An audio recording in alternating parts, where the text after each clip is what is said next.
What's up, guys? Welcome to the latest Spoilercast. This time for Expedition 33. I'm here with my homie Buttz. Hello. And I beat this game a long time ago. So I had to watch a video to recap the story. But I remembered more than I thought, I guess. So, this is a much ballyhooed game. A lot of people saying it's game of the year, like after playing for 5 minutes, saying one of the greatest JRPGs of all time. So what are your overall thoughts on the game so far? Well, I mean, we both beat it, so what are your overall thoughts after finishing the game? Yeah, I recently finished it, so that's why it probably took so long to make this discussion. But overall thoughts, the first half was really, really good. The second half was very, I would say, tedious, and story-wise, first half was really interesting and good, and the second half made me not even really want to finish the game, but the ending was interesting. So yeah. But Yeah. What did you think of it, overall? I'm curious. Overall, I think it's a very good game, especially considering, this is Sandfall's first game together, but they're not, new developers. Like, they've been making games for years now, just not as this team. So overall, I would say it's a very good game. It has a lot of flaws that I think, for some reason, people are just overlooking. But for a lot of people, I think the flaws may be minuscule compared to the overall effect that some of the elements of the game had. Like, some people really connected with the story and obviously the gameplay a lot, so they're able to overlook those things. But for me, I've played a lot of JRPGs, and it seems like a lot of people, this is their first JRPG type game, so maybe that's why. But yeah, for me, it's this was a very good game. I wouldn't say it's my game of the year. I don't know if I would even... I don't know. I'd have to think about it to come up with a top 5, but I don't know if it'd be... Maybe my top 5 of the year, but probably not top 10. But it is a very good game. Those are my overall thoughts. So let's start with some of the easier stuff first. What about the art direction? The environments, the music, the performances from the voice acting, or the performances let's just stick with that. The voice acting, art direction, music, stuff like that. What did you think? Art direction wise, man, it's kind of weird because it's it's good, but there's I don't want to say it's an asset flip, but there's just a lot of elements in the game, and the more I played it, the more I just couldn't help but notice these type of things.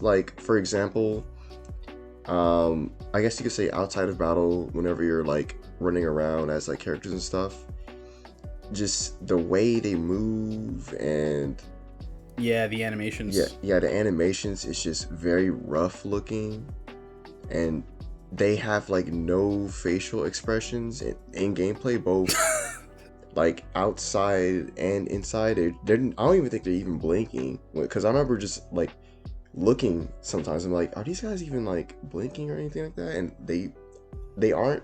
They aren't. But I don't remember if it was in gameplay or if it was outside of gameplay. But it just looks so weird. They do have a dull the character model sometimes. Yeah, they have a very dull vibe to it and stuff. But at the same time, the environments are... Some of the environments are really cool looking and stuff, but I really can't put my finger on why it was just such an odd thing. The environments, I think, okay, conceptually speaking, I think the environments are cool looking and such, but they're just so lifeless. There's nothing in the environments that are Holy shit. there's nothing in the environments that are like moving or well, okay, they are moving, but like even stuff that's like, you know how throughout the game like there's like floating like little bits and bobs like rocks or whatever. Mm-hmm. They're not even floating. They're just like static, just staying in the air. And I don't know. Like I think that's a part of the aesthetic though. Like the whole point of old Lumiere is that it's kind of this fractured, I mean that's literally what they call it. But it's like this place that's in stasis. Like it's as if no time has passed at all from when the fracture happened and, current time. Like it's I think it's also thematic of the story of like not being able to let go and staying in the past and stuff like that. Like the whole point of the aesthetic is that it shows like things that happened and it just stays there. Yeah. So I think that's part of the reason why. Yeah, I think that's part of the reason why like so many things just aren't really moving and stuff like that. Yeah, I mean, I get that, but it's just they could at least have him like floating just like a little bit, like at least like bobbing or something. It just being completely static. It just feels like he just. I also think pasted it there. I don't know.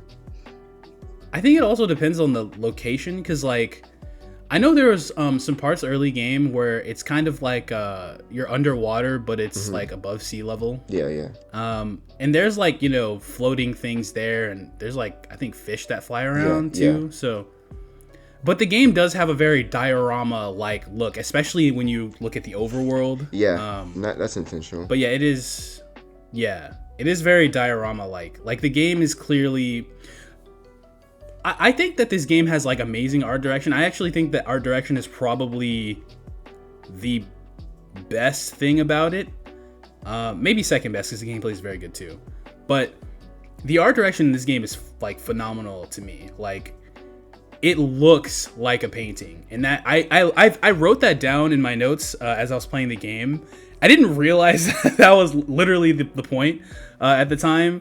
But, the game looks like a painting. Like, it's visually so distinct. There are just... I mean, you can practically see the brushstrokes, like, especially in, like, the environments and the air and stuff like that. You can see how somebody could conceptualize this, in concept art, and then they just damn near placed the concept art into the game.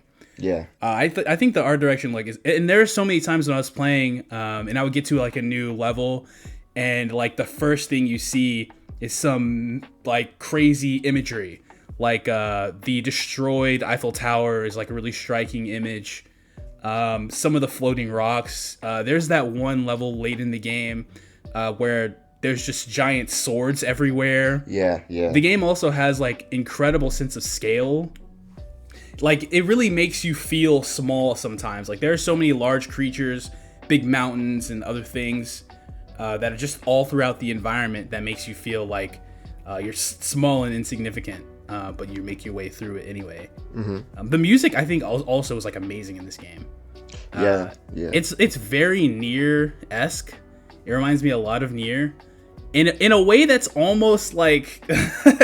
Like, I remember Stellar Blade kind of did the same thing. Like, Stellar Blade was, like, very Nier-esque. But they also just had, like, the composer from Nier making some music. But, like, Stellar Blade eventually, like, gets its kind of own thing. And it has, like, a lot of, like, electronic tunes and stuff like that. In this game, I don't want to say it's, like, a Nier ripoff. Because it's not. It's still very distinct. But sometimes when I was playing it, I was like, okay, yeah, I know you want me to cry to the song. Like, I get it. Right. Yeah. And I also thought the voice performances were really good too. Like, the voice acting is so good in this game. Like the voice acting is really, really good in this.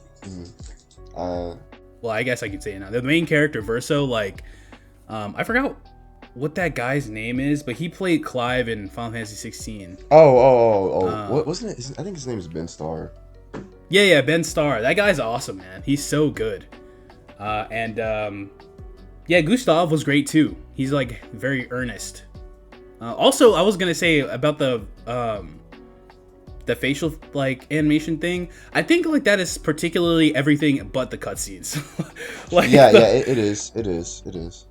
yeah, like whenever they're like talking, like especially in the romance things, or like when they're just having like normal dialogue, like yeah, they look very lifeless. Like they don't really express too much.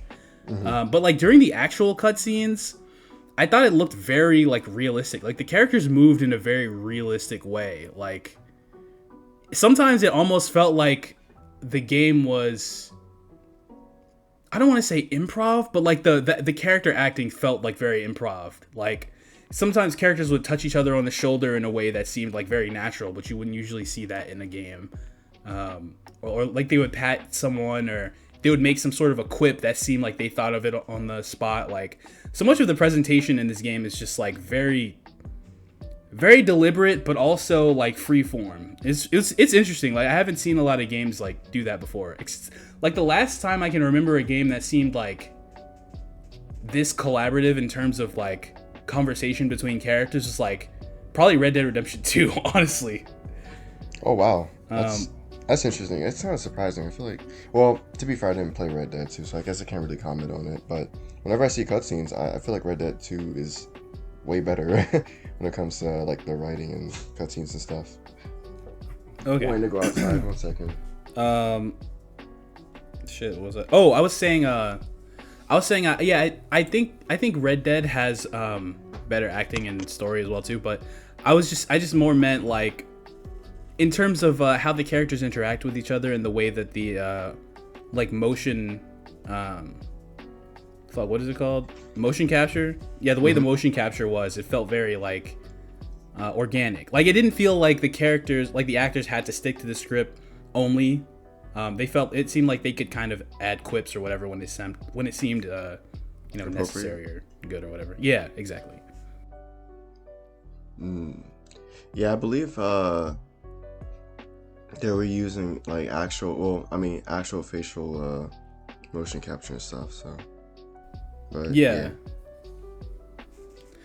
Let's move on from that. It's time to start cracking down on this game.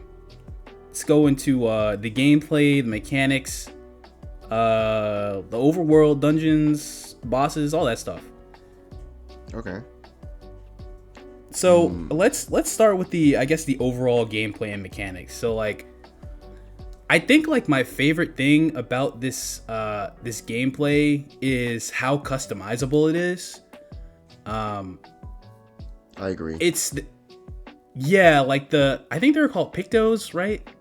Yeah, they're called like Pictos and Luminous. Or Luminous. Yeah, I can't remember. Luminous are like the skills that you equip and then they become Pictos, right? That you can just passively equip.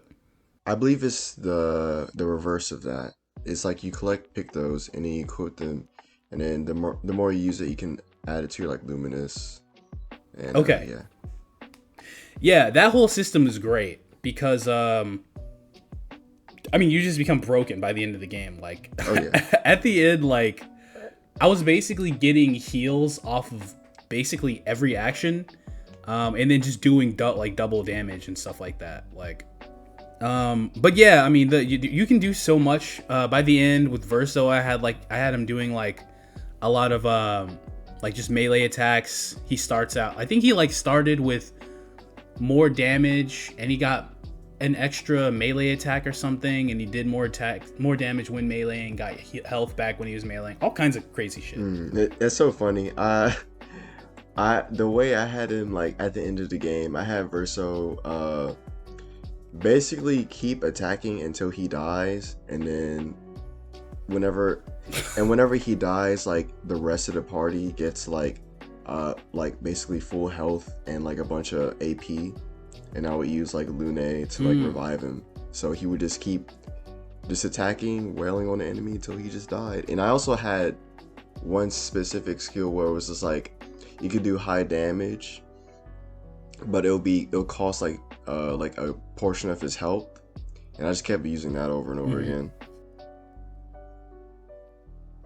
That's sick. Yeah, I mean, yeah, there's so much customization to that. Like, I love that.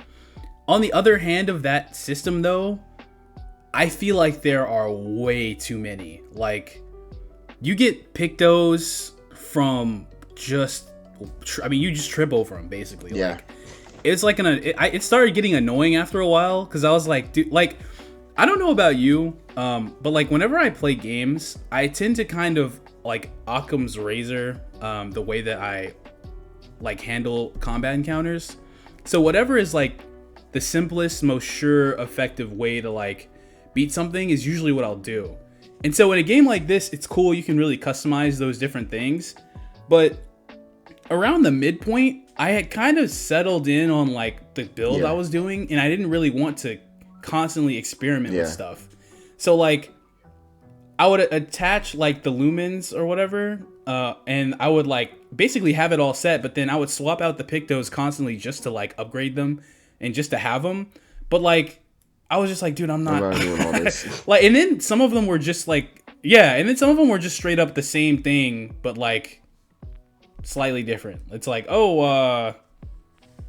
here's a picto where you do 10% more damage, but you lose -2 on your health. And then there's another one that's you lose -3 on your health. And it's like, all right, bro. Like, I got it. Like, there were so many of them. It just became annoying. And also, like, you only have to do like 3 or 4 fights for you to like master them. And it almost felt pointless. Like, to me, I'd rather have had much less of them, and then like it takes a little longer to like master them so that they feel more meaningful, versus just kind of like getting 5 billion of them and then just doing like whatever. Yeah, it's man, the combat is just, it's cool, but after a certain point you have a certain way of just going, oh my god, man. Oh my god, it's gonna sound like I'm like, I don't know what, I'm trying to think of like the best way to describe it. I'll say something, and maybe that'll jog your words. I think that like the combat becomes kind of repetitive after a while. It definitely does.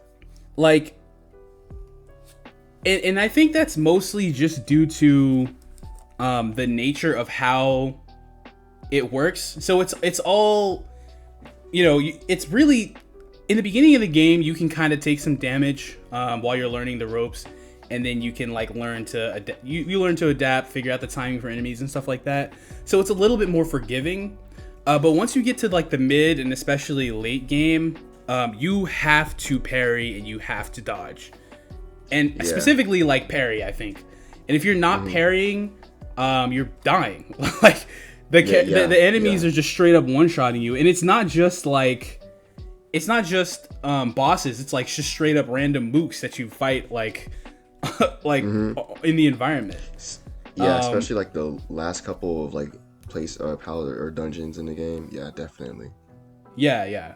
And I never really got super tired of it, because they do introduce enough new enemy types to where you have to learn new patterns. You have to figure out the timing.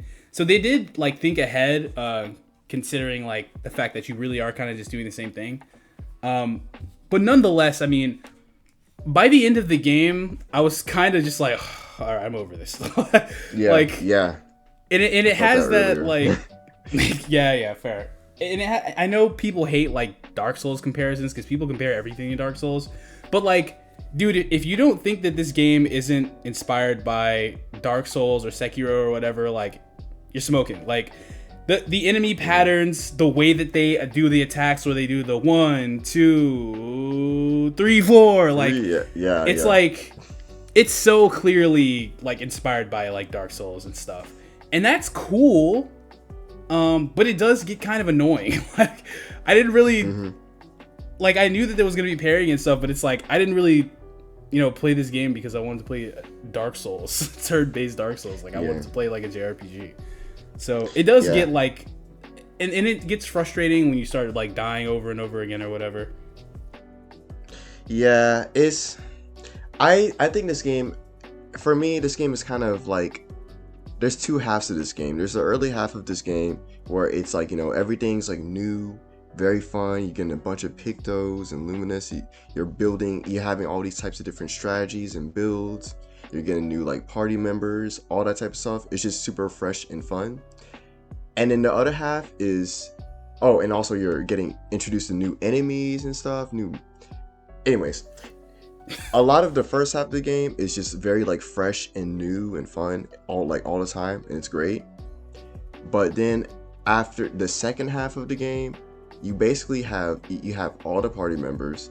You kind of see majority of the enemies, and the game slowly kind of becomes more like a Dark Souls Sekiro type of game, where your strategy, you already have like a fairly solid strategy that will work. It's just more of a matter of being able to parry against the strong hits from enemies at that point. It's no longer about like the strategy of what you would find in a turn-based game, and it's more of like, again, kind of just like a Sekiro type of game where all it is just primarily just parrying stuff. Yeah, I think like early in the game, like the kind of damage you're doing and stuff like that really matters more. But when you get to like mid to late game, it is much more like, okay, who can one shot who first? Like, yeah, it's much less about like actually figuring out creative ways to defeat the enemy. It's more so, or figuring out what they're weak to and stuff. It's much more just like, all right, I'm gonna parry, get my big all-out attack move. I forgot what it was called in this game. But get my big all-out attack move, and then I'm gonna one-shot you to death. Like it does become a little less like you have to think a little bit less. Yeah, it becomes more like an action game rather than a like turn-based strategic type of game. Right, which I am just iffy on because it's just not really what I'm looking for in a JRPG. Like, it's cool, it is interesting, it's unique, even though I think its uniqueness is overstated, because people think that there's never been action elements in an RPG before. When you have like Chrono Trigger, Super Mario RPG, like Final Fantasy 13 even, there's a bunch of like, I mean there's a bunch of like RPGs with action elements, but those games still maintained the turn-basedness of it, where it's like it's not like I have to be on paying 100% attention at all times. Like, one thing that I really like in JRPGs is the being able to stop, collect myself, and like think multiple turns ahead. Like, how is this person going to react? How am I going to combo these skills together? Different things like that. And you don't really, I mean, you can do that in this, I guess, when it's your first turn. Huh? Oh, you do it mostly in like the first half of the game. In the second half, you don't really do that no more. Yeah. But the other thing I wanted to mention was also like, I did like how there's no items in the game really. Like, you just kind of have your healing item. I think there's a revive item, and then like an AP item as well. And they just restore when you hit like a save point. I like that because like RPG, I mean, everybody's different, but like whenever I play RPGs, I usually don't get crazy with the items. I usually kind of just stick to the very simple like potion, high potion, revive, or whatever. And then I kind of, anything else I only use whenever I'm like on the brink of dying or something like that. If I'm at the end of a boss and I'm like, oh, I just need some damage, let me throw some fire bombs at him or something like that. Like, I usually don't get crazy with items. So I like that they really streamline that. And the same thing with equipment. Like, there's not really equipment. You just have your weapon. You just switch that out. And that just works into your build as well. I really like that. Especially like after playing games like Genshin, like, it's so stressful having a bunch of equipment and you gotta level it up and stuff like that. Like, I like that you just have your weapon that levels up, and then you just worry about your Pictos and you're good. Yeah. Okay. I usually don't like doing like comparisons, but uh, as far as the item thing goes, just I guess not a really disclaimer, but just Sea of Stars is one of my favorites turn-based RPGs I've played. I'm not like a super turn-based RPG type of person, so I don't really have like much of I guess a taste for it and stuff, but I just know that a lot of what that game did I liked a lot. So I guess just with that being said, I liked the way they did it in Sea of Stars more than what they did in Expedition. But funnily enough, they're kind of similar. So in Sea of Stars, you can only have up to like 10 items that you can hold at a time. You can't buy any more or nothing like that. So you have to be very specific into what type of items you want to have. So, in Sea of Stars, you can have like most of the time in Sea of Stars it's like, healing or like MP or like maybe like a damage buff and stuff like that. And you kind of get all this via, you cooking the foods and stuff like that, which is a whole other mechanic and stuff too. And I just like the way item management was done in Sea of Stars more. This game is similar in the fact that like you only have like a very limited amount of items that you can hold, like you mentioned, and it's cool. But I just like how much more customizable it can be in something like Sea of Stars, because you can like cook foods that end up giving you both HP and MP, but you can only like only hold just a limited amount of them. So if you are like in the battle and you're like, man, I only have a HP and MP, and this like sandwich just only gives me HP, and I don't want to use the MP and HP item yet because all of my characters are full in health, but I do really need some MP. And I don't know, I just like that type of thinking of that. And also one thing I'll give this game though is the way they do like weapons, especially compared to like Sea of Stars. Whereas in Sea of Stars, weapons are pretty simple. You just end up finding like a better weapon. It just does more damage or something like that, and that's it. But with this game, it has like the what's it called? Kind of like the little buffs or like debuffs and stuff. Yeah, they had like perks attached to them. Yeah, they got like perks attached to them and stuff. And I thought that was pretty fun because like I could see a weapon that has much nicer perks but doesn't have as much damage as like another weapon that doesn't have as good perks. And I thought that was pretty cool. Yeah, I agree. Yeah, I the one thing I did switch around much more toward as I played the game was the weapons. I found myself like sticking with the same kind of pictos and stuff, but the weapons do have enough variance and can like actually have a pretty strong effect on like your build. So I did end up playing around with different weapons even towards the end of the game. So yeah, I really like that a lot. Also, like a lot of the weapons looked really cool in this game. They look once again the art direction in this game is just super cool. Even like the characters' designs. I love the expedition like uniforms that they wear. They look super cool. And the armbands that they have too, very reminds me of Persona 3 a little bit with the C's armband. But I didn't even think about that. Yeah, sure. It probably is inspired by that. The more I think about it, it's possible. Thought about that. Yeah, but yeah, I really like that as well. What was your party like? Who were your favorite characters you like using? It was Lune, Mael, and Gustav before he died, and then it was Verso. Yeah, rest in peace, so real. Yeah, mine was Verso, Lune, and at first I was using Mael a lot because I remember everyone saying that she was super broken. But I honestly like. I just didn't really want to do all the setup that was required. And it's probably not that much setup, but maybe it was just like a brainlet moment on my part. But I just was like, I don't care. I don't feel like using this character. So I just swapped to, I started using, what the hell is her name? CL. Yeah, CL. Okay, I used CL for a good bit. But then once I unlocked Monaco, I was like, yeah, this is my guy. Monaco was like crazy busted. Like that character's ridiculous.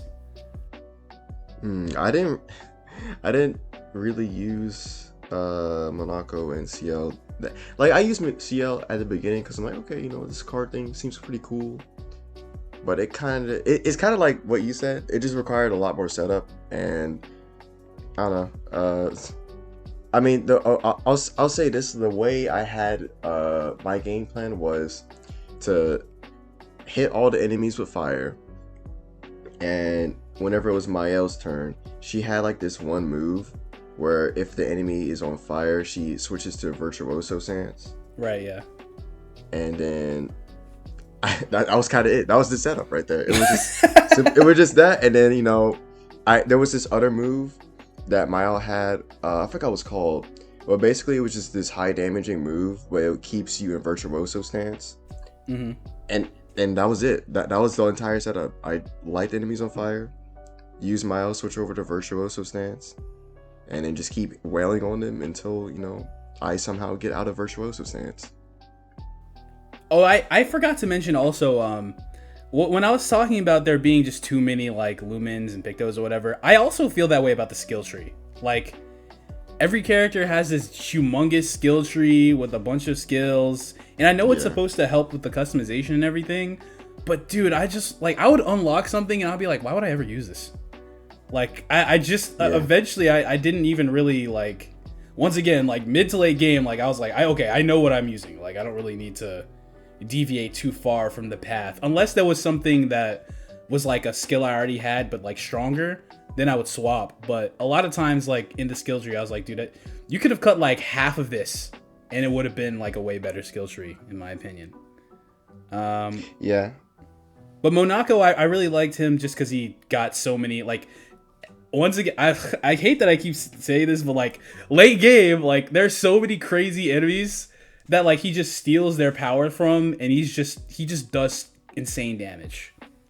Yeah, he's cool. I didn't use him, but like I like his ability. He's basically just like Kirby, and it's just like sucks in the ability and just he steals their feet. He's got a foot fetish. Yeah, he got a foot fetish, right? I forgot about that. Did you have any favorite like bosses or dungeons or anything?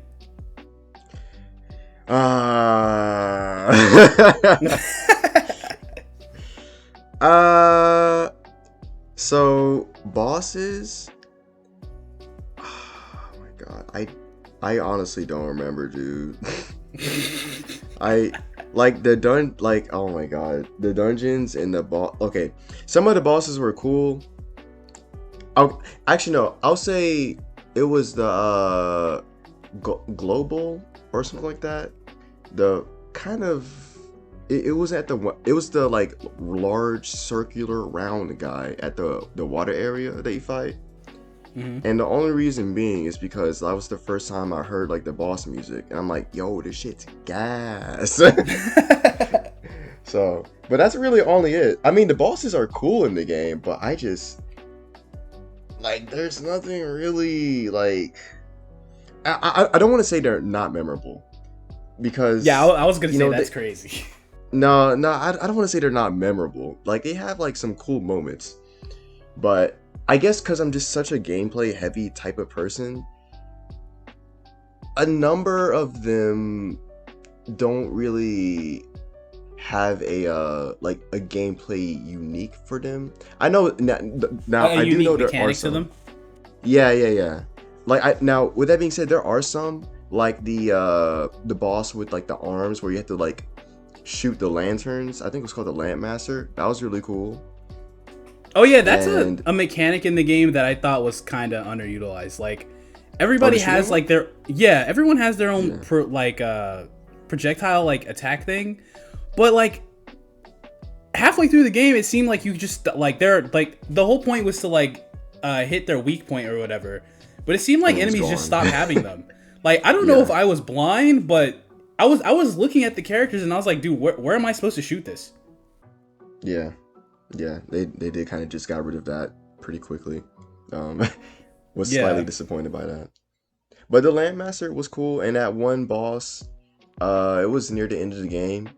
where you would have to shoot like they would, I think it hit your party with like they die in like a certain number of terms. Yeah. I fucking hated that. But you can like shoot the little orb things, and you can kind of increase their turn count.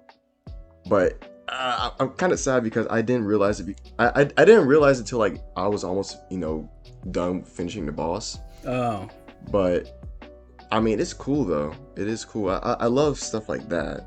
But they're just there wasn't really that like, okay, the memorable stuff, like, it's primarily just basically like in-game cutscenes. Like they'll be like flying around the arena doing whatever, right? And I'm like, okay. But when the game turns into like a Zera's Wrath and you're just doing like the reaction commands or whatever. Yeah. It's like you're just I don't know. I wish the bosses just had more, I guess, uniqueness in the gameplay sense rather than a spectacle sense.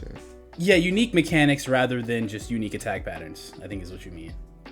Yeah. Because that's really what sets the bosses apart, is just the way that they attack and some of the spectacle and stuff. I mean, I get that. I can agree.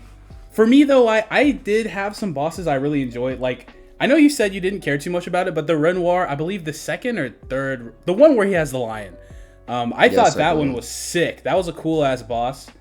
I thought the Paintress was pretty cool. And then both the giant, I forgot what those giant things were called. Axons? Yeah, I thought both the Axons were pretty cool. And the levels for them was pretty cool too. And then I also really enjoyed the level where there's the swords all over the place. I don't remember. I'm sorry, it's been a while, so I don't remember the names of the places. Yeah. But yeah, I remember I like that place a lot. But yeah, for me, it's hard to have a favorite dungeon because I think dungeon design in this game is buns. I think it sucks. Oh yeah, it's garbage, dude. Yeah, like, first of all, one of the most irritating things about this game is that there's no map. So you're wandering around, and sometimes the like areas can feel like labyrinthian, which is weird because really most of the time it's just kind of corridors and then an open space and then a corridor.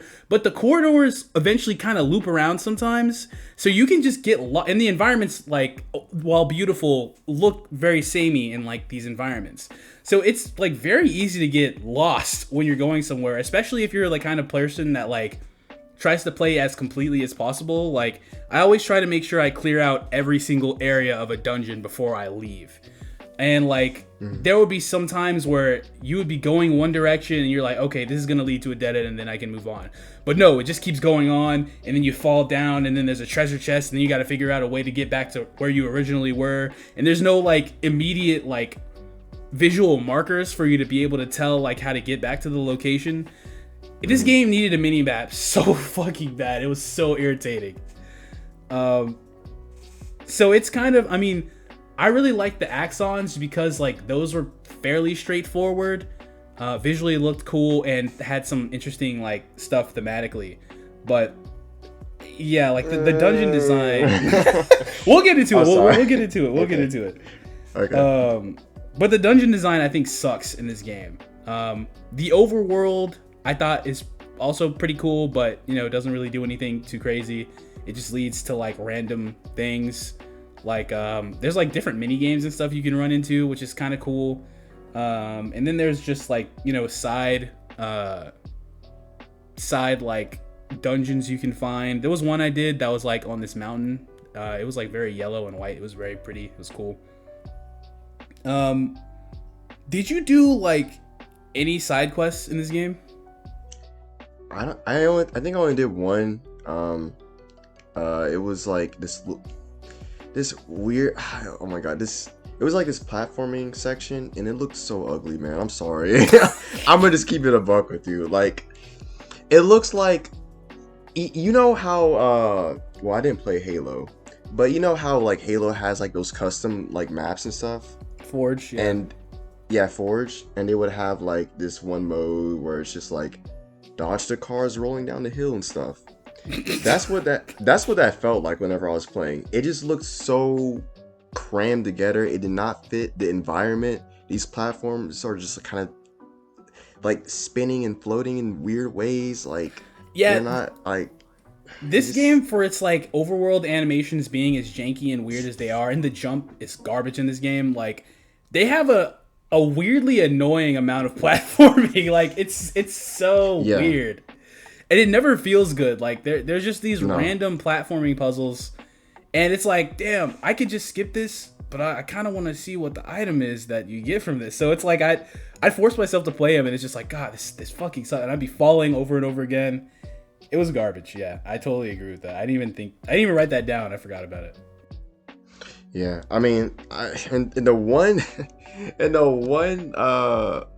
reward I got from it was just like a swimsuit for Gustav. I'm like, man, bro, that man died. I can't even like use it no more. Like, what? So I don't know, man. Oh yeah, what did you think of the mimes? Those were kind of cool. But they were also annoying. Well, I fought one. I believe I beat one of them, and that was kind of it. Cause I'm like, man, I don't feel like doing this. Like, all my reward is like a costume, and I mean, it looks cool. Maybe if like the costume I got was like more interesting, I would probably like been more incentivized to keep playing it. But my first costume, it was just like, a shirt. With like, I get it, very French. It's all the same thing. Studio. You just get a mime costume, yeah, or a very French, the French hat and the French shirt and the French pants. You just look French. Yeah, you just look French. And I mean, maybe if it was like an outfit if I got like for Maël or like Luna or something like that, I'd be like, okay, that's cute and stuff. But I was just whatever about it. Yeah, I beat a couple of them, and then eventually I was like, I actually just don't enjoy this boss, so I just stopped doing it. Because they're all the same, basically. Like, you just whittle down their invisible wall, and then you just do damage. Yeah. So let's get into some of the greater, or I guess lesser, actually, systems in the game. The side quests, the relationship and romance stuff. I basically hate all of this. Like, the side quests were like something that I found particularly annoying, because there's no quest guide, there's no quest log, there's no way to track any of these things. So you would find an NPC, especially like the what are those things called? Gestrels? The gestrels, yeah. The gestrels or some random enemy like will just say some cryptic nonsense, and they'll basically ask for some items or something. And there's no way to track it. You don't really know how many of the items you have unless you like go through your menu or whatever like that. Like, it's just like, dude, why the fuck can I not track all these things? And also, it could just be across the map. Like, you don't know if you got the item or not. Like, you just have to fumble around the overworld, click on things, talk to things, and eventually go back to whatever NPC and remember that, like, you had their thing. Like, no, it's annoying. And especially since, like, we'll get to this later. Apparently, there's a lot of story stuff that's just behind side quests. Ain't no way. Yeah, when I finished the game, there were characters I was like, what do you even do, bro? Like, what are you here for? And I found out later, like, they just have a whole ass side quests, and there's no way for me to know that. No way for you to like figure it out. Like, you kind of just have to, I guess, walk around and fight shit until eventually you stumble into a cutscene or something. It was just annoying, especially since a lot of the like side quests were kind of just like talk to an NPC, go get item, bring it back to him. It's like, I don't fucking care about this shit. So I did a few side quests in the game. There was one actually where it was literally like, there was an NPC that was like, damn bro, my like merry-go-round don't work, and you hit the merry-go-round and then it works again, and then you complete the cycle. I was like, bro, what is this? Like, why is this in the game? It's so whack. Damn, bro, my merry-go-round don't work. Yeah, like, dead ass, bro. Like, there's a whole, if I remember correctly, that's like a part of the map. Like, you're in the overworld, you find this location, and then there's just an NPC that says, bro, my merry-go-round broke. You smack it, it works again, and that's the only purpose that, like, that NPC in that location has. And I was like, you made this whole place for this? All right, I guess, man. All right. The relationship system in this game, I also found pretty whack, because like, I just don't care about the characters really much. Okay, like, Lune is talking about science and her parents and shit, and CL is talking about her dead husband. But she like also just really wants to fuck Verso so bad, bro. It's like, dude, why did you tell me about your dead husband yesterday, and now you're like, dude, you want to get in my pants? It's like, it's what? Yeah. It's so weird. Like, the only character whose like relationship stuff I enjoyed was like Monaco, because he's just the goat. Mael was cool, and then what the fuck is the big sack of wind? What the fuck was his name? Oh man, I forgot his man. I forgot he's my favorite character in the game. I forgot. But he was funny. Like, he was cool. Mm-hmm. But yeah, it just like, I can understand the relationship thing was kind of to give you a little bit more on the characters. But the conversations they had were just kind of like, I don't know, I just didn't care too much. Like, it did make me appreciate some of them more, but it's like not enough to where I feel strongly enough to want to romance them. It was kind of like romance in, I mean, I don't know if you played Fallout 4 or really any fucking Bethesda game. Like, they have shit romance systems, but it's like, you kind of at least in those games, like, they're your companion the whole time, and then they have multiple quests, and then eventually you like romance them. Versus like in this, where it's like, they barely say anything in the main story. They have a couple lines of dialogue in their romance system where they want to really fuck you or tell you about their science shit, and then that's it. I just thought it was so lame and pointless. Like, not every JRPG has this, bro. Like, we don't need every game doesn't need to be Persona in that way. Like, it was just unnecessary. Yeah, and I think you can't even really like, you can't really track the like how long like you're being roaming. Like, I know it tells you like the level, but like outside of that, you can't really track to see what your romance is or whatever. Yeah, there's not a social link menu like in Persona. Yeah, it's just, it just appears whenever you like go to camp or whatever, when you talk to them. Yeah, because it's just that unimportant, really. Yeah, and it doesn't, like, I know at a certain like level, I think it was like level 3 or something like that, you do unlock something, but I don't even know if it was like very significant. I really don't even remember what you unlock, but you do unlock something. Yeah, as you progress the romance, you unlock like I think they get special moves or something like that. Yeah, that's what I was thinking. But that just could have been, I don't know, you could have just gotten that through another means. Like, I don't feel like it was really warranted at all. And then you get a quest for them at like towards the end of their romance. I think when you're at rank 8 or 9 or something like that. But that's really it. Yeah. It was a very odd addition to the game. Yeah, it was so, because you don't get it until you play as Verso, and by then it's like, I don't want to say you're deep in the game, but I think you're like 20% or something like that through the game, and it's just like, whoa, what the fuck? It came completely out of nowhere. Mm-hmm. So let's just go ahead. We already started. Let's just get into this story, because I think this story is like, it has a lot of problems. And like, you know, I beat this game a while ago, like I said. So I know that I'm like somewhat unique in like my kind of takes on some of the things with the story, but I just did not connect with the story on the same level as you know, many other people. And I think there are two main reasons for this. Perhaps three even. First is the way that the story is paced. You spend much of the entire campaign basically not really knowing anything. Like, shit's kind of happening in your face and you don't really know what you're looking at for like 80% of the game. Like, there's constantly just random dudes showing up. Like, Renoir will just appear in your camp and just say some shit and be like, oh, I'm not really the bad guy. And then just like suck on Mael's soul or something. and then just peace out. There's this very obvious clone of Mael that's just around that for some reason no one can recognize looks like Mael. You don't know what's happening until the end.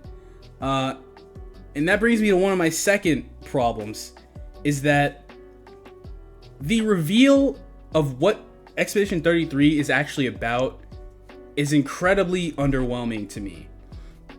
What I was expecting with the story was this grand adventure where you go and try to save the world and figure out all these mysteries. You know, I know we're not talking about anime right now, but that's kind of a huge part of the draw for Attack on Titan, especially very early on. Like, I remember like when the show first came out, people would say stuff like, I don't really care I don't really like Eren, and Mikasa's kind of a simp and all this other stuff, but I want to know what's happening in the world so bad. Like the piecemeal, bits and pieces that you drop over time is what makes it worth it. And eventually you do come to care about these different characters because they develop and you learn more about them and the world. And you don't really get that in this game. It'd be like if Attack on Titan's final twist was actually the Titans were the babies of Mikasa and Eren from the future. And really, they're just rebelling against their future mama and papa. It's like, what? Why is it so like you go from this grand scale story to this very shrunken personal tale? And in some instances, I can kind of appreciate that, but it just fell flat for me in this game. Like, once I realized what the game was about, I was so much less interested. Like, I cared about nothing after that. I was like, oh, okay, I see, I get it. And you could tell as it started ramping up before you get to the big reveal, like, the more you see Renoir, the more the fake Mael shows up. Everyone starts, like, they stop talking about the world and start talking about the characters. And it's really just the same three guys. It's like Mael, Renoir, and Verso. And it's just kind of a shame that Monaco and Ciel kind of just got dropped off in the background. And Lune, too.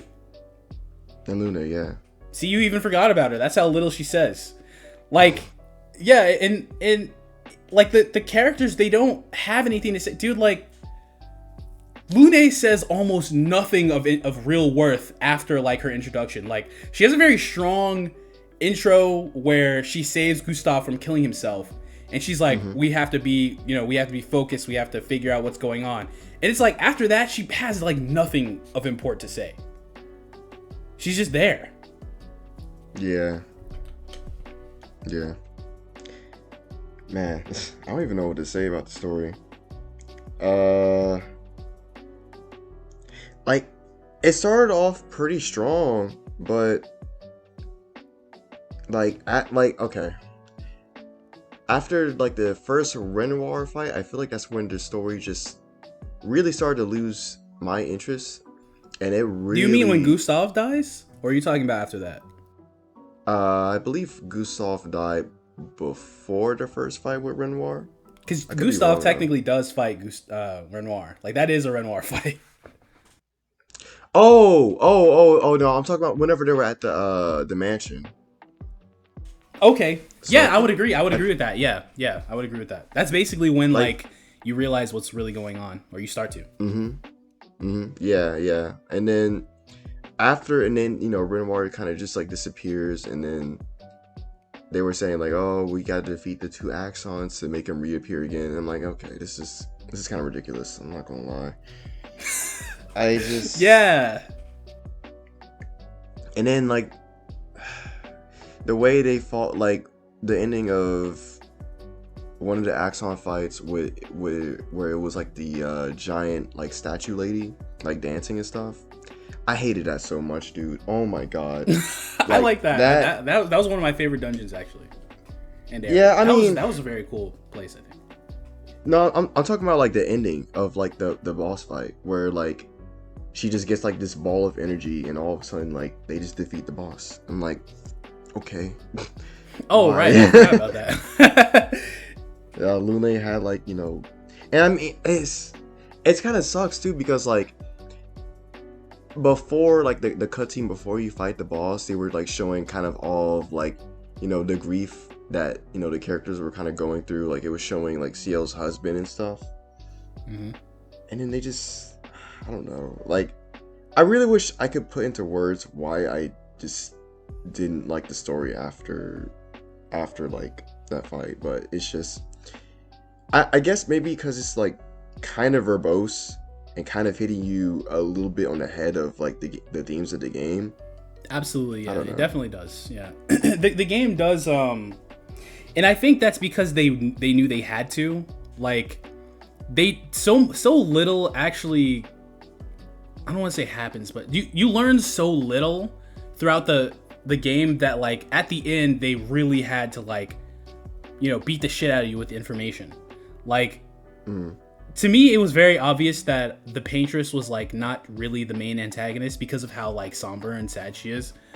But it's like, okay, you reach the Paintress. Oh, we beat the shit out of her. We should be happy, right? Why do I not feel happy? And then you like go back, and then the Gourmage happens, and everyone dies. And then they do the flashback, and they reveal that Mael was actually this weird. So, do you actually understand like what happened? Like what the actual story is, like the conclusion and everything?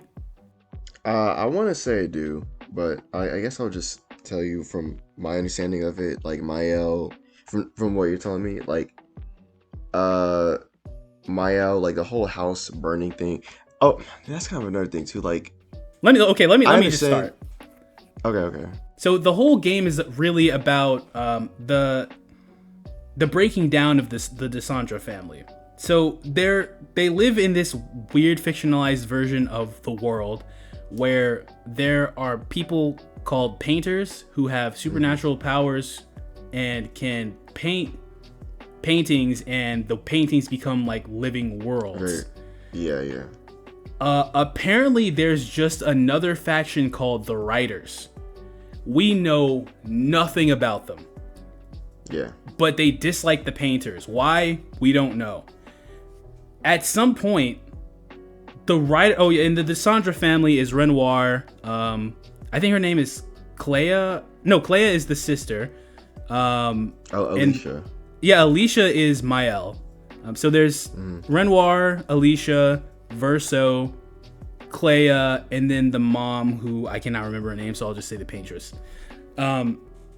So Verso is like a painter. He paints the world that Expedition 33 takes place in. And eventually he says, this painting shit's kind of whack. I'm going to do music. So he starts playing the piano. And a thing with like this whole painting thing is that a part of your soul goes into it. Artists, they create art with their soul. Their passion is into it. It's a metaphor, all that stuff. And so a part of your soul goes into it. So he has like a part of his soul inside of his painting. And at some point, the writers play a trick on Alicia. What that trick is, why they did it, we don't know. But that causes a fire in the Desandra family house. Verso goes into the fire to save Alicia. Alicia is like completely maimed, like she misses her eye, her face is all fucked up, she can't really speak anymore. And then Verso dies in the flames. This tears the family apart. No one can accept his death. Is this in the, I guess, the real world or like the painted world? This is in the real world. Okay. No one can accept his death. So Alicia basically is just kind of crying and moping all day. And Clea wants to get revenge on the writers. And the Paintress, Mama, I'll say Mama Desandra, because she's like a different person.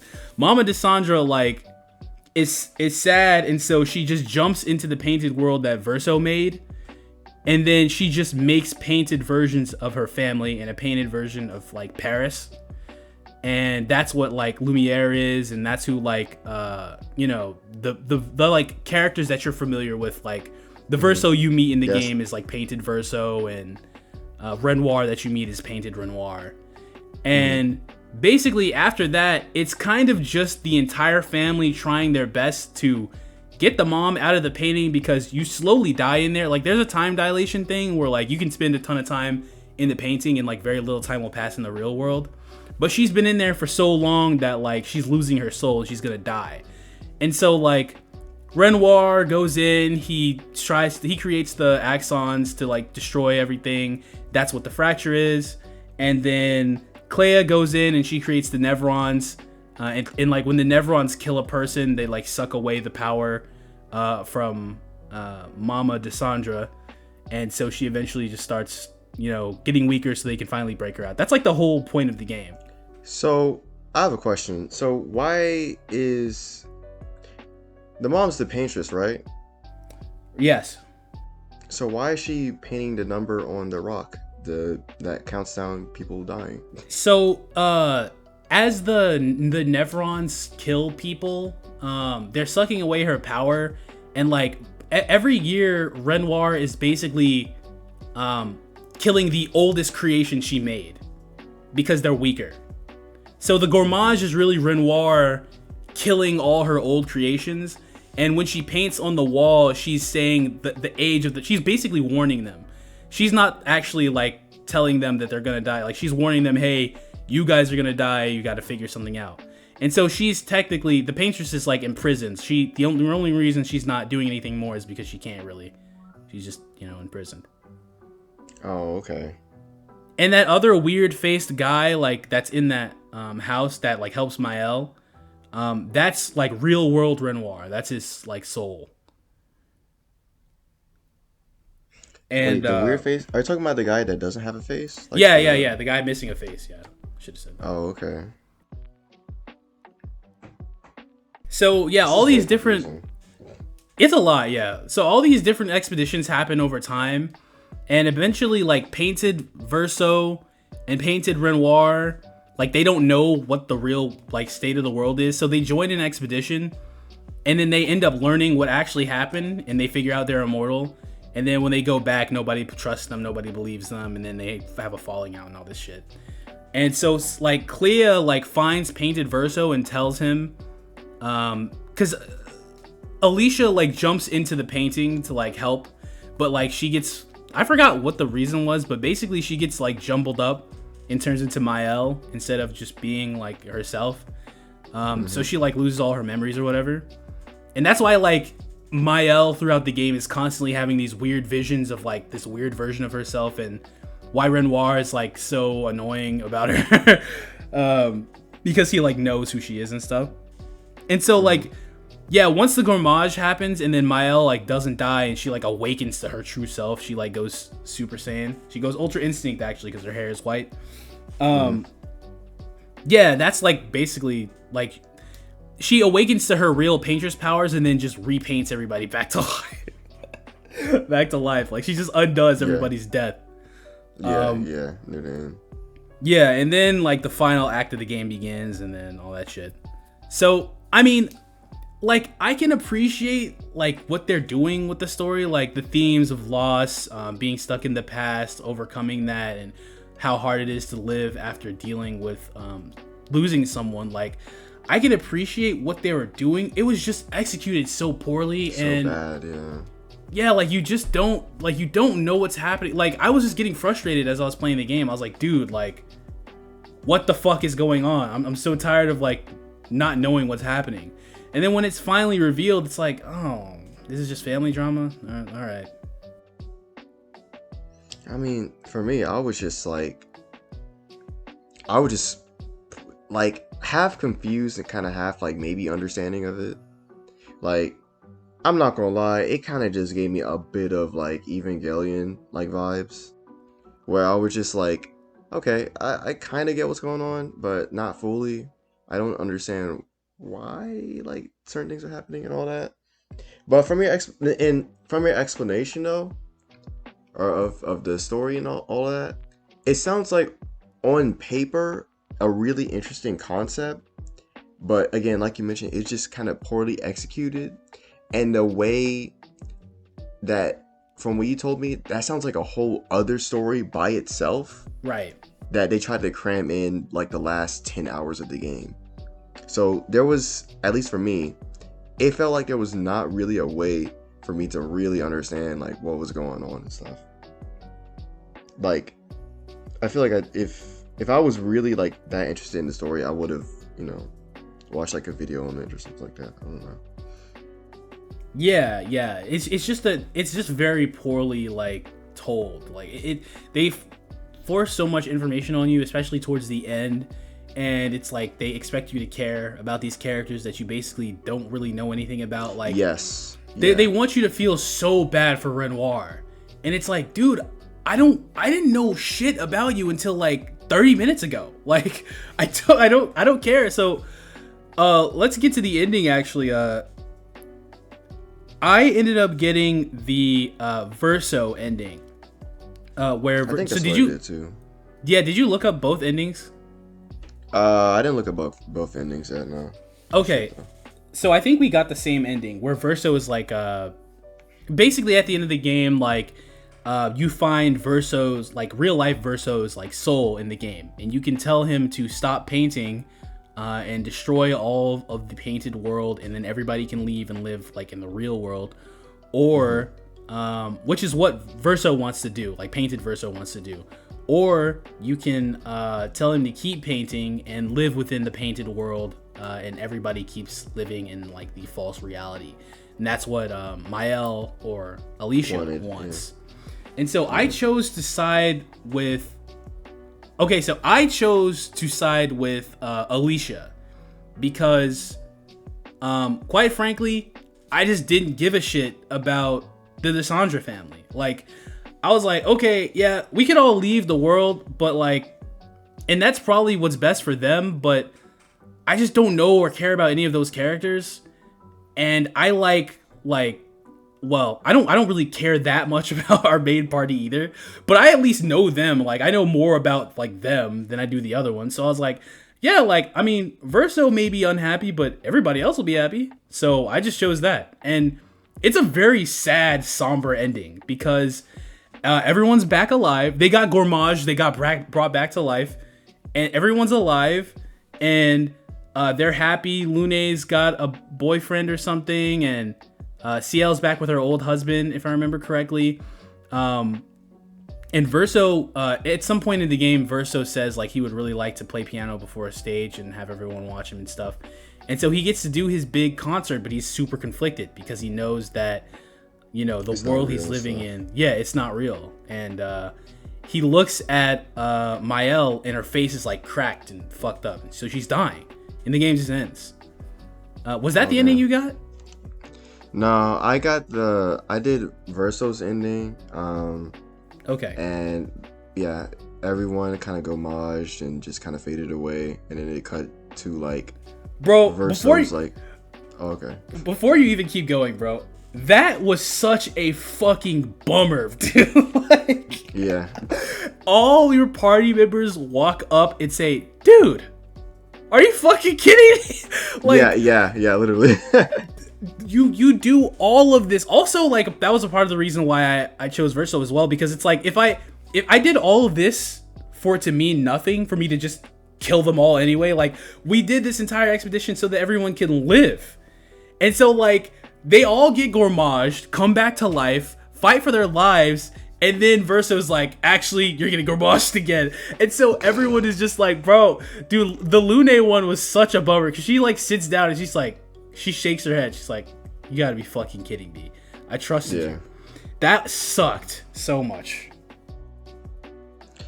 Yeah, I wish I could, like, kind of say I felt this. I mean, I wish I could say I kind of felt the same way. Whenever I played it, I was just kind of already just tired of the game. So I just went with Verso because I'm like, all right, living in the real world sounds better. So fuck it, we ball. We're gonna do this shit. And bro, and then the actual ending sucks too, because like they hold a funeral or a wake or something for Verso, and no one's happy, bro. Like, Alicia is back in the real world. Her face is still fucked. She can't say anything. She's just sad.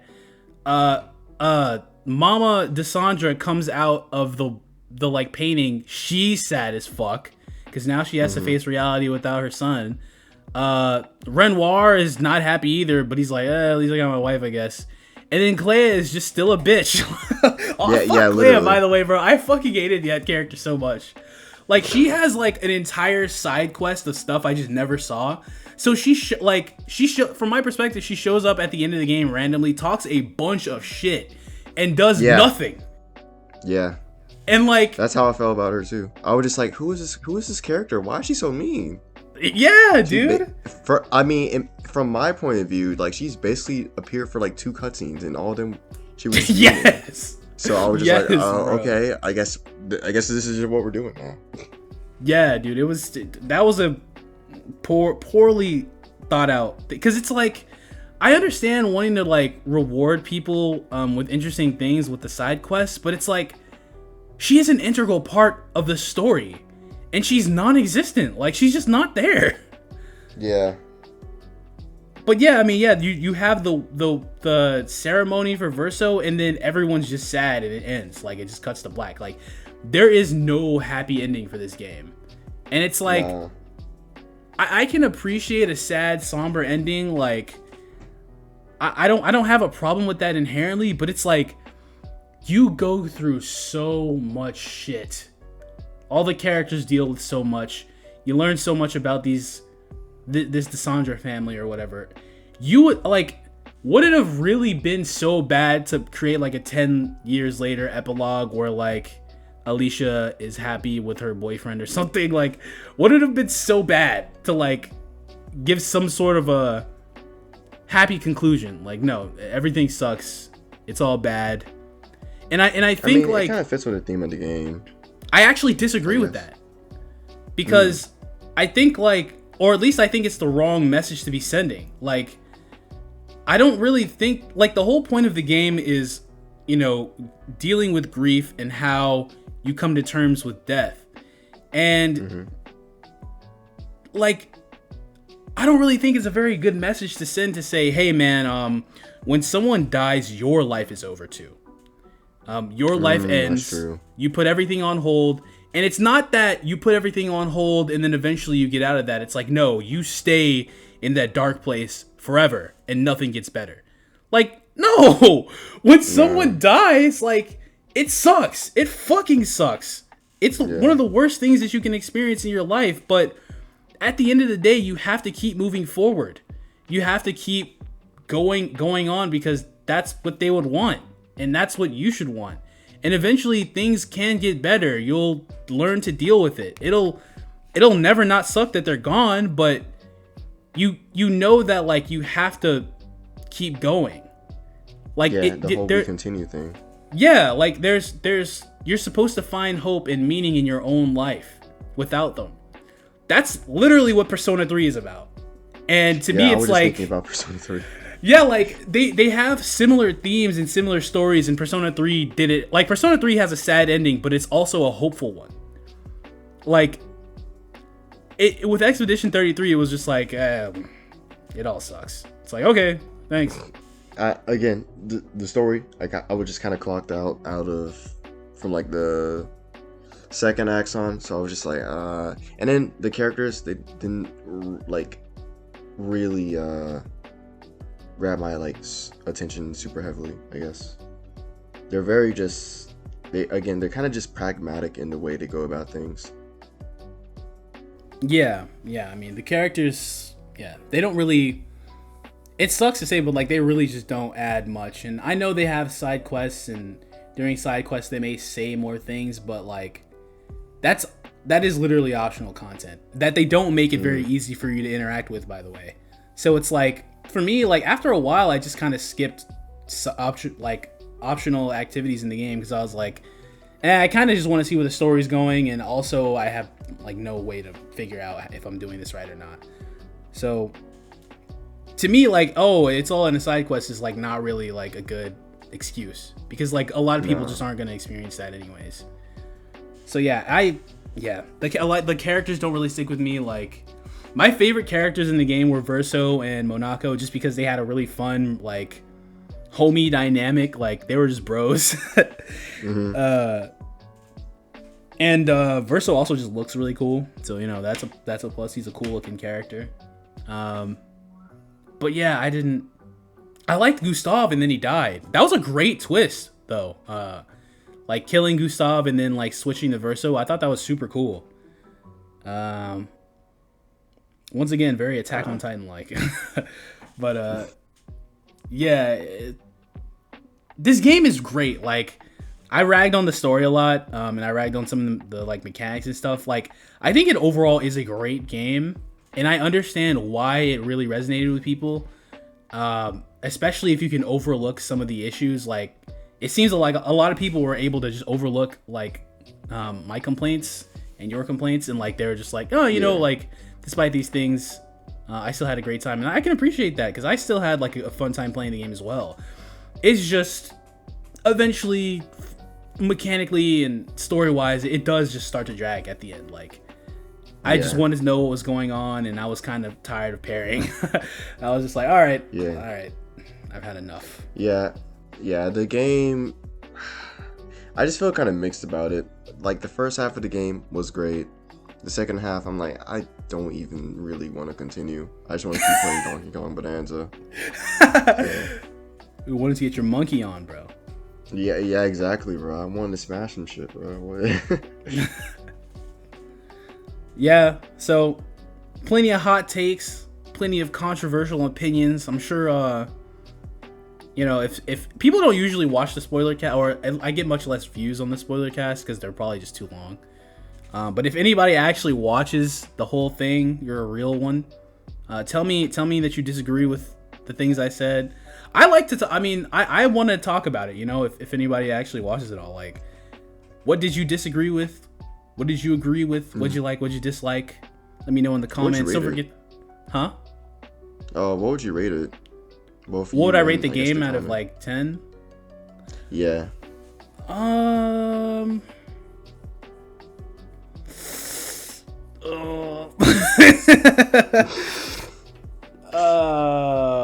man, this is it's hard to say because the gameplay really good stuff, but also really kind of this game has very high highs and very low lows. So I'll be generous. I'll say an 8. I would give this game an 8 because overall, like, a lot of the complaints that I have could probably be dealt with like in a patch or something. Like they could patch in like a quest log and a mini map, and to me that would help like a lot. Like that would help like in the enjoyment in the game a lot. The relationship system you can't really fix, I don't think, or the story. No, you can't fix the story or the relationship system. Whenever the first half of the game, I would have rated it like an 8.5 or something like that. But the second half of the game and how I feel about it now, I'm kind of floating between a 7 or like maybe a 6.5. Oh, I don't know if I would say that's steep, brother. Yeah, that's pretty bad, dude. I played Mind's Eye, and I just finished Lost Soul Aside. Oof. Those are like, those are 6s. Like I couldn't abide by you saying Expedition is a 6. That's crazy, bro. Yeah, that's crazy. I know, but whenever I was just thinking about it, like, man, 6.5. Like, I feel like maybe I might be too harsh, but I just feel like it really does just kind of how I feel about it. Like, the story that's crazy. Yeah, I know.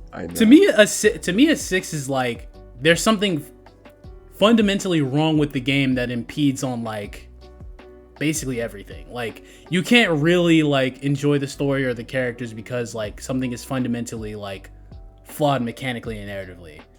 Like, I think Expedition is very rock solid in pretty much everything. Like, at the baseline, like, even if like my dislike for the story kind of comes down to personal tastes and expectations, and like the same thing with the gameplay. Like, you can easily explain away like some of like our points because like we may have thought it got tired by the end, and maybe like, for instance, you really wanted something more mechanically with the bosses and stuff like that. But somebody may just look at it on a surface level and it's like, well, yeah, that's what the game is. It's not really about boss fight mechanics. It's more about like, you know, mastering the core simple systems. So yeah. It's definitely more of a like per taste type of thing. Yeah. Because like again, you know, the first. But you know what? Fuck what I gotta say, bro. If it's a 6.5, it's a 6.5. Fuck that, actually. Yeah. Give it a 6, bro. Who cares? I mean, I think I gave Stellar Blade around the same thing, and I kind of, you know. That is also crazy. What, really? Stellar Blade? Yeah, dude. A 6 Stellar Blade, bro. Stellar Blade is... Dude, I think... Dude, I... Wait a minute. Oh, I almost said something, but I don't know. I was gonna say I think Stellar Blade is better than Expedition, but I don't think so. I think that's wrong. That's not correct. That's not right. That's not true. Because they're just too different. Yeah, well, I mean, Stellar Blade's story is also very bad. Like, Expedition has, like, at least a serviceable story. Like, the story in Stellar Blade is horrendous. And, like, the mechanics of that game, to me, don't really work until, like, the second half of the game. Damn, you gave Stellar Blade a 6. That's so funny. That's hilarious. Like, subscribe, all that stuff. Leave a comment. Tell me if you agreed or disagreed. But yeah, that's all for today. I should have a new video up next week, probably. Maybe. Sleep tight, everybody.